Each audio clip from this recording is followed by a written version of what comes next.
السلام علیکم ناظرین، ناگزیر ڈیجیٹل کے پروگرام پاگل خانہ کے ساتھ میں ہوں شہزاد ملک، اور میرے ساتھ موجود ہیں معروف تجزیہ کار جناب سید دلاور بخاری صاحب۔ حسب معمول ان کے ساتھ ہماری جو ہے بڑے اہم موضوعات پہ گفتگو ہوتی ہے۔ ہمارا آج کا موضوع ہے دہشت گردی کے خاتمے تک جنگ جاری رہے گی، وزیر اعظم پاکستان کا بیان۔ یہ آج روزنامہ ناگزیر کی ہیڈ لائن ہے، اور ہم اس پہ بات کریں گے جناب دلاور بخاری صاحب سے۔ بخاری صاحب، آپ یہ بتائیے کہ پچھلے یعنی 3 دہائیوں سے ہم یہ ہیڈ لائن پڑھ رہے ہیں، کبھی یہ وزیر اعظم پاکستان شہباز شریف کہتے ہیں، کبھی عمران خان کہتے ہیں، کبھی نواز شریف کہتے ہیں، بینظیر بھی کہتی رہیں، اور اسی طرح مشرف جو خود ایک بڑا سبب تھا دہشت گردی کا، وہ بھی کہتا تھا جنگ جاری رہے گی، لیکن دہشت گردی جاری رہی، کب ختم ہوگی سر؟ کیا وجوہات ہیں؟ بہت شکریہ۔ آپ نے دیکھا کہ افغان وار کے بعد آج تک پاکستان کے اندر دہشت گردی ختم نہیں ہو پا رہی ہے۔ اتنا عرصہ دراز گزر چکا ہے، اتنا ٹائم، کہ ابھی تک پاکستان کے اندر دہشت گردی ختم نہیں ہوئی ہے۔ اس کی جو مین وجوہات ہیں وہ یہ ہیں میری سمجھ کے مطابق، کہ دیکھیں کہ باہر کی جتنی بھی بیرون ملک کی جو ایجنسیز ہیں، باہر کے جو دہشت گرد قوتیں ہیں، وہ پاکستان کے اندر اپنا کوئی نہ کوئی انفلوئنس رکھتی ہیں، جس کی وجہ سے پاکستان کے اندر وہ اپنا کردار ادا کر رہی ہیں، اور کہیں نہ کہیں سے وہ پاکستان کو دہشت گردی کی طرف دھکیل رہی ہیں۔ جی، بجا فرمایا آپ نے کہ انٹرنیشنل ایجنسیز اور پراکسی وار جو ہے وہ ایک بڑی یعنی سبب ہے پاکستان میں دہشت گردی کا۔ لیکن سر، ہم یہ بھی دیکھتے ہیں کہ بے شک را نے یہاں پہ کاروائیاں کی، موساد نے کی، سی اے پہ بھی الزامات لگے، دیگر ایجنسیوں کے بارے میں کہا جاتا ہے کہ وہ انوالو ہیں، اور واقعی انوالو ہیں، لیکن ہم نے اس اب نارمل سماج میں، جس کا ہم پاگل خانہ پروگرام کرتے ہیں، یہاں پہ جو بیمار سوچیں اور بیمار رویے ایسے بھی دیکھے کہ ہمارے علماء کرام ممبر رسول پہ بیٹھ کے ایک دوسرے کے خلاف فتوے دیتے ہیں، ایک دوسرے کو کافر کہتے ہیں، شیعہ سنی پہ وار کرتا ہے اور سنی شیعہ پہ بھی وار کرتا ہے، اگرچہ یہ بہت کم واقعات ہوتے ہیں، دیگر جو ہیں تفرقے بھی ہم دیکھتے ہیں۔ کیا آپ سمجھتے ہیں کہ یہ سب بھی پراکسی وار اور بیرونی ایجنسیوں کی کارستانی ہے، یا کہیں ہم خود بھی رائے راست سے ہٹ گئے؟ دیکھیں جی، میں یہ سمجھتا ہوں کہ یہ جو آپ نے کہا کہ یہ عرصہ دراز سے یہ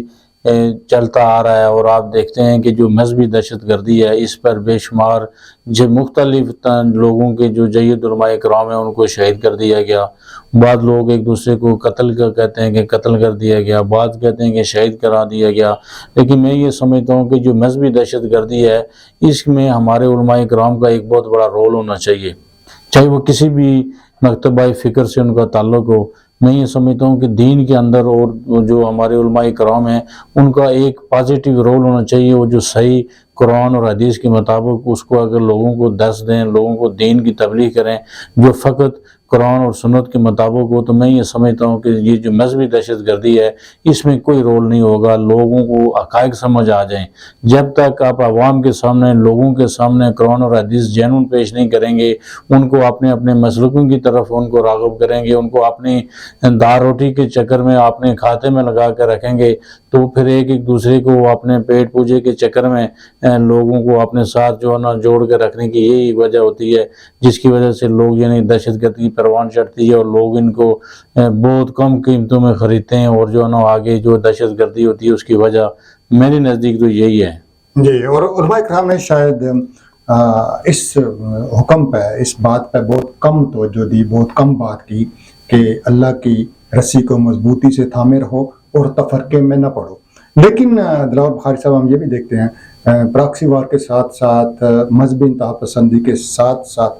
پاکستان کے اندر ایک مافیائی دہشت گردی بھی ہے، کہ یہاں پہ لینڈ مافیا ہے، یہاں پہ قبضہ گروپ ہیں، یہاں پہ ڈرگ مافیا ہے،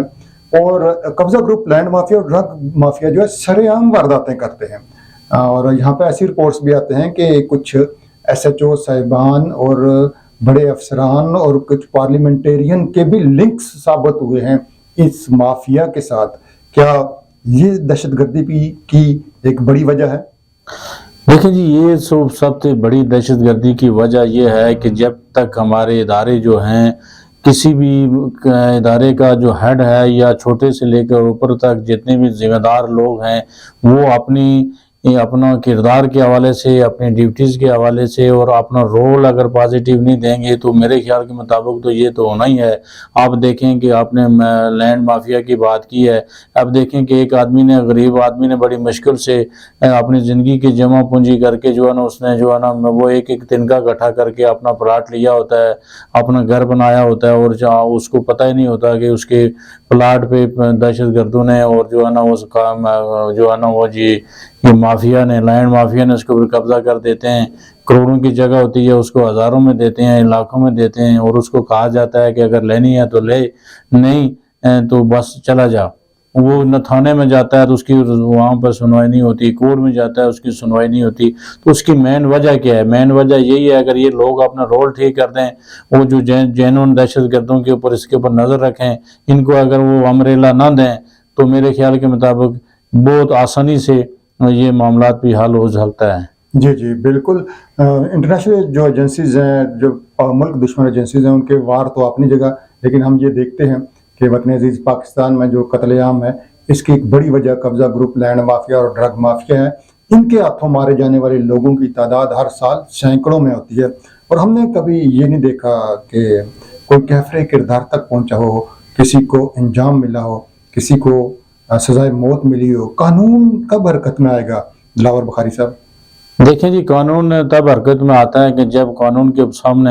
کوئی جینون چیز پیش کی جاتی ہے۔ بعض اوقات اتنے بڑے بڑے کیسز ہوتے ہیں اور اس کی جو ایف آئی آر اس طریقے سے کاٹی جاتی ہے، جب وہ کورٹ کے اندر جاتی ہے تو جج صاحب اس کو بری کرنے کے علاوہ ان کے پاس کچھ ہوتا ہی نہیں ہے۔ اس کی مین وجہ یہ ہوتی ہے کہ اس کی جو ایف آئی آر ہے، اس کے اوپر جو فرد جرم ہے جو عائد کی گئی ہے، یا اس کے اوپر جو دفعات لگائے گئے ہیں، وہ اس کے بالکل برعکس ہوتے ہیں، لوگوں کو اندازہ نہیں ہوتا، اور یا تو پھر کہا جاتا ہے کہ موقع واردات پر وہ گواہ موجود نہیں ہے، جس کی وجہ سے وہ اس کا فائدہ اٹھاتے وہ لوگ بری ہو جاتے ہیں اور پھر آ کر پھر وارداتیں کرتے ہیں۔ اور وقفانی حال کا یہ بھی کہنا ہے سر کہ میڈیا بھی ایک لحاظ سے دہشت گردی پھیلاتا ہے، خوف پھیلاتا ہے۔ رپورٹنگ اس انداز میں کی جاتی ہے کہ پتہ یہ چلتا ہے کہ وطن عزیز پاکستان و آزاد کشمیر جو ہے، یہاں کوئی قیامت کا سماں ہے۔ آپ کیا سمجھتے ہیں کہ ہماری صحافی برادری کو بھی اپنی ذمہ داری پوری کرنی چاہیے؟ جی بالکل یہ بات ہے۔ دیکھیں اگر آپ وہ ایک ذمہ دار اور سینئر صحافی کے لیے یہ بہت ضروری ہے کہ وہ کوئی ایسا دیکھیں، جب بھی خاص کر کے کوئی ادارے کے جو مالکان ہوتے ہیں، وہ میں نہیں سمجھتا وہ کبھی بھی اپنے اخبار میں، اپنے ٹی وی کے اندر یا اپنی کسی بریکنگ نیوز میں کہیں بھی وہ ایسی خبر اپنے بس میں نہیں چلاتے کہ جس کی وجہ سے جو ان کا جو گورنمنٹ کے ساتھ ایک کنٹیکٹ ہوتا ہے، وہ جو آپ کو ڈکلیریشن یا لائسنس ملنے سے پہلے جو آپ کے ساتھ طے کی جاتی ہیں شرائط، اس سے وہ باہر نہیں جاتے۔ لیکن پھر بھی اگر جو میڈیا پر، جو سوشل میڈیا پر یا کسی اور چیز پر اس طریقے کی دہشت گردی یا اس طریقے کی کوئی ایسی خبر پھیلاتے ہیں جس کا دور دور تک حقائق تک کوئی تعلق نہیں ہوتا، میں یہ سمجھتا ہوں کہ ایک ذمہ دار صحافی کی یہ ذمہ داری نہیں ہے کہ وہ اس طرح کی وہ پیسہ پروپیگنڈا کرے کہ جس میں لوگوں کے اندر خوف اور ہراس پیدا ہو، اور یہ کسی ریاست سے، اس کی ایک ریاست سے دوسری ریاست کے درمیان میں کوئی ایسے جو تعلقات ہیں وہ خراب ہوں یا لوگوں کا مائنڈ سیٹ خراب ہو، تو یہ ایسی ذمہ دار لوگوں کو یہ بات نہیں کرنی چاہیے۔ جی بہت شکریہ دلاور بخاری صاحب۔ آخر میں بس اتنا ہی کہیں گے کہ وزیر اعظم کا یہ بیان بڑا خوش آئند ہے کہ دہشت گردی کے خاتمے تک جنگ جاری رہے گی، لیکن اس جنگ کو کامیابی تب بھی ملے گی جب ہم اپنی پسند کے دہشت گردوں کی سرپرستی کرنا چھوڑ دیں گے۔ اور ہمارے سیاستدان بھی اپنے من پسند دہشت گردوں کی سرپرستی کرتے ہیں، کچھ لوگ لینڈ مافیا کی سرپرستی کرتے ہیں، کچھ لوگ سیاسی اور مذہبی دہشت گردوں کی سرپرستی کرتے ہیں، اور ڈرگ مافیا کی سرپرستی کرنے والے بھی موجود ہیں۔ دلاور بخاری صاحب، پولیس پر بھی سوالات اٹھتے ہیں کہ جناب پولیس بھی جرائم کی سرپرست ہے۔ اللہ کرے وطن عزیز پاگل خانہ سے، ان اب نارمل رویوں سے جلد از جلد نکلے اور واقعی اس ملک سے دہشت گردی کا خاتمہ ہو۔ پروگرام پاگل خانہ سے شہزاد ملک کو دیجیے